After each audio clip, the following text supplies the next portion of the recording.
Hey there, welcome back to my channel. Listen, I wanted to stop by real quick and show you a very inexpensive alternative to a DIY texture paste. Now, I know that there's a million channels out there with 1,000,010 ways to make your own texture paste. But I discovered something new and I want to share it with you real quick and give you a quick demo. I usually use this DAP Quick Seal Plus. I don't do a lot of mixed media, but when I do, it's just not, I don't do it enough to justify the expense of the good stuff. Let's just put it that way. Because I found that this stuff works really, really well. Now, this is a Premium Kitchen and Bath Adhesive Sealant, and it's made by DAP, and it works wonderfully. Really, it works really, really well. But the problem is that when you use it and you seal it up, now watch, it'll prove me wrong because it's on camera. It's like going to the doctor, everything is fine. Okay, but you get my point. Here, everything is, there's still some good stuff in here, but I've only used this once and it's really frustrating. So I know it's only $2, but you know what? $2 is $2. And I discovered something else the other day. Let me show you the results before I show you what I'm using. I just made some of my own distressed inks, and this is a stencil that was made out of paper, cut it out of a die actually, and here it is here. I used this is just paper. I put this on to test my jelly plates before I actually cut stuff out of plastic. So I wanted to see if it would work. It works just fine. And it was just something that I don't care if I ruin. I can always make another one.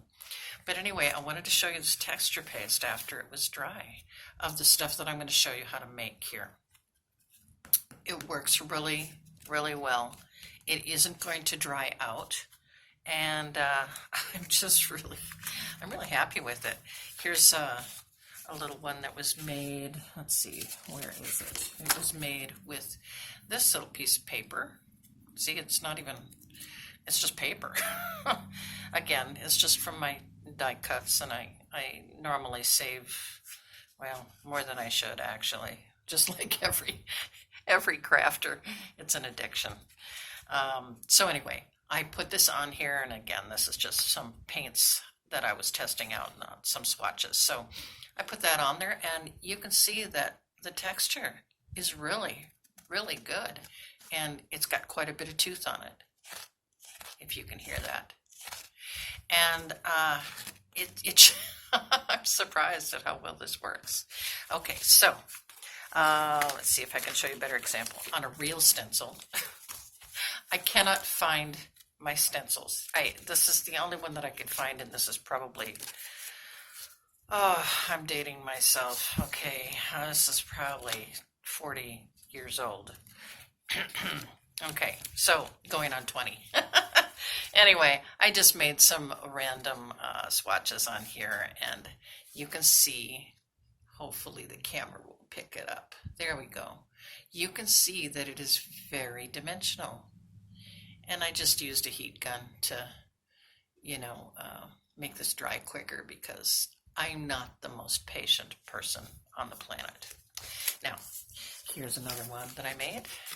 And again, just on scrap paper. Oh, you're seeing my addiction. These are really good, by the way, but I can't eat a whole lot of them because I suffer from migraines, and I'm pretty sure it's due to all the sugar intake, although I'm not diabetic. So anyway, I digress. So you can see, this is just a piece of paper, getting thicker by the minute because I keep putting glues and pastes and everything on it. But you can see, putting this on here, it transfers nicely. And I'm putting this at an angle so that, hear that tooth? So that you can see that it actually works. So this is pretty cool. Anyway, let's make some. Let me get my workspace out of here. Out of here, yeah. Let me get my workspace clean, and I'm going to show you what I use. Now, I went to the Dollar Tree the other day, and I picked up some of this Tool Bench lightweight spackling compound. It says it's paintable in minutes, it won't shrink or crack, no sanding required, spreads easily, fills cracks and holes in one easy step. Okay, so I bought it for that purpose, to fill some holes in my wall. Yeah, well, when you don't measure, actually, they were just picture hanger holes, but anyway, this requires a little tool like a screwdriver to open it up, and it seals really well. So I had high hopes, right? I thought, oh, cool, spackling compound that isn't going to dry out. Okay, I open it up, and it's literally like paper clay. It's just so bad. So I don't know if this is the way it's supposed to be. This is like, I don't know, really heavy baby powder consistency. And who knows? That's probably what it is. Water and baby powder. I don't know. But anyway, it really doesn't work for its advertised purpose, I am sorry to say. So, not that I'm cheap, but I didn't want to waste this, okay? So, it's $1. So I thought, I wonder what would happen if I mix this with glue. I wonder if I could make my own texture paste and try to salvage this jar. Because frankly, like I said, I don't do a lot of mixed media, and it's going to take me quite a while to go through this. So I thought, well, nothing ventured, nothing gained. So I am going to take a clump of this and spread it here. Let me see if I can get my camera closer so you can see what I'm doing. And get this in focus. There we go. And I'll just take a little bit of this. And it's just, I don't know how else to describe the consistency. I don't know, it's really lightweight, that's for sure. It is what it says it is, but it's so crumbly, it's ridiculous. Okay, so what I'm going to do is I am going to just mix it with washable glue. Now, I don't think it matters. I just had this on hand. I grabbed it out of my drawer because I didn't want to get out the good stuff. But this works so well, and you just need a little bit. See, I'm just going to drizzle just a few little drips there. And I'm going to close this up so it doesn't dry out. And I'm just going to mix this up. And surprisingly, it makes the consistency of a really high-end texture medium. And that's what I was looking for. I wanted to have it nice and creamy. And you just mix it until it gets the icing consistency. And I'm just really surprised at how well this works. And it is just so cheap. Okay, it doesn't take long. So basically what I intend to do, I'm not going to fill the whole container with glue. I thought about doing that, but I thought, I don't know. I don't know if I want to do that. So I just thought I would take out as much as I thought I was going to use. I'll push this aside here. And I'll take my little heart. Okay, again, this is just cardstock that I cut out of paper. And it was just an experiment for jelly plates. So I just take old cardboard from packaging, and it works just as well as the good stuff, as I would say. And it holds distressed inks really well. So I'm going to mash this up. And let's see if I can get on camera here. I guess I'm going to have to move this over. Now, I've used the stencil before, so I don't know if it's going to do really, really well on the print, but I'm going to give it the old college try.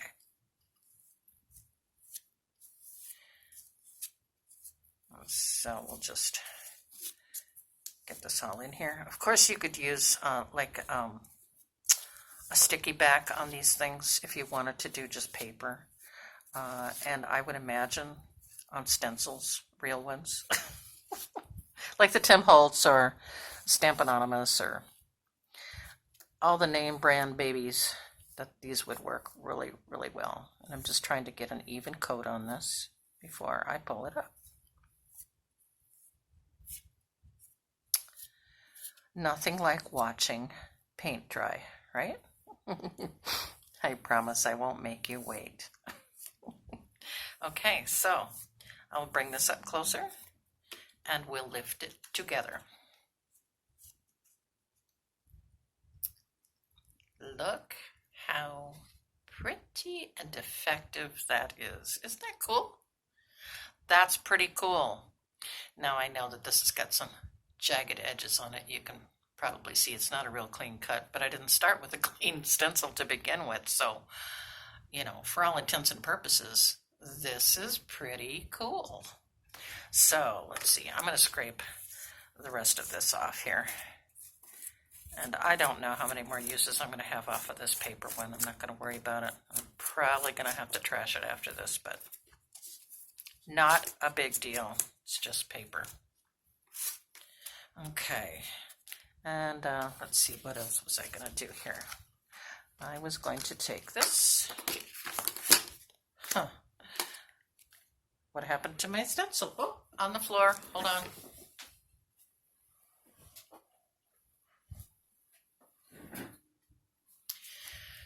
Okay, again, jelly plates.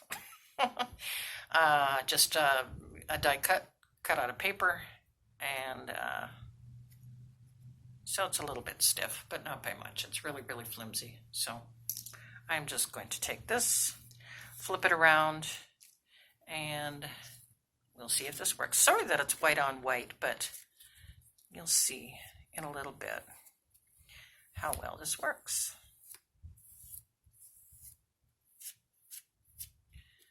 I hope I have enough to finish this.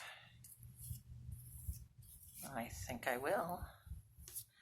So basically when you get it going, you just have to tack it down with your fingers a little bit. And if I were doing it the correct way, you know, like with the real stencil, it wouldn't be as flimsy. But I think this will look pretty decent.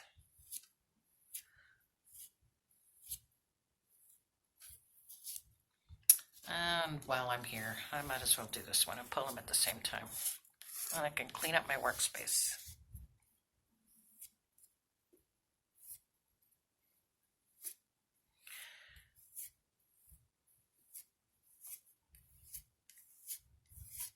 All right, just kind of freehand that. I don't know, this is just practice, it's not for anything. Oh, I was off camera, sorry. Okay, well, let's pick this puppy up and see if it's going to work.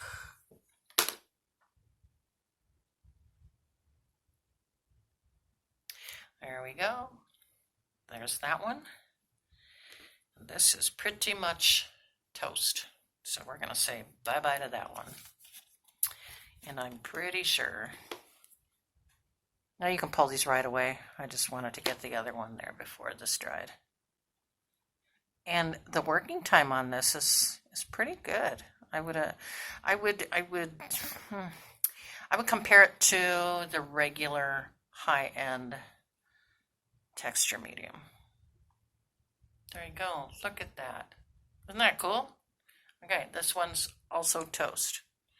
But I might let it dry and I just have a hard time throwing things away. But hey, it would look good in a journal page. And everybody that does journals will agree with me. All right, so this is what it ended up looking like. And then, of course, when it dries, you can paint it. Here's the other one here. And I just think that this works really, really well. And this is what I'm going to switch to when I do my mixed media or I am in need of any kind of texture paste. And I am, again, just using this clear glue. But if I were to use like Gorilla Glue or, you know, any of the other stronger adhesive, tacky glue, or even Elmer's Glue All, the kind that's not washable. I think that's the Glue All. Anyway, it would be much, much stronger and probably dry a lot harder. So, but for all intents and purposes, I am very happy with this. This is what it looks like when it is freshly plated, and this is what it could look like if you distress it. So again, the tooth works for me. So I hope you enjoyed this. Again, just put a little bit on a spatula, palette knife, drizzle a couple of, maybe 3-4 drops to a, let's see, tablespoon, depending on how much you're going to use of the spackle compound. Sorry, trying to get this in focus. About a tablespoon of this to 3 or 4 drops of this. Smush it together until it becomes like a cake icing consistency and go to town with it. Okay, awesome. I hope you like it. I hope you try it, and happy crafting. Bye-bye.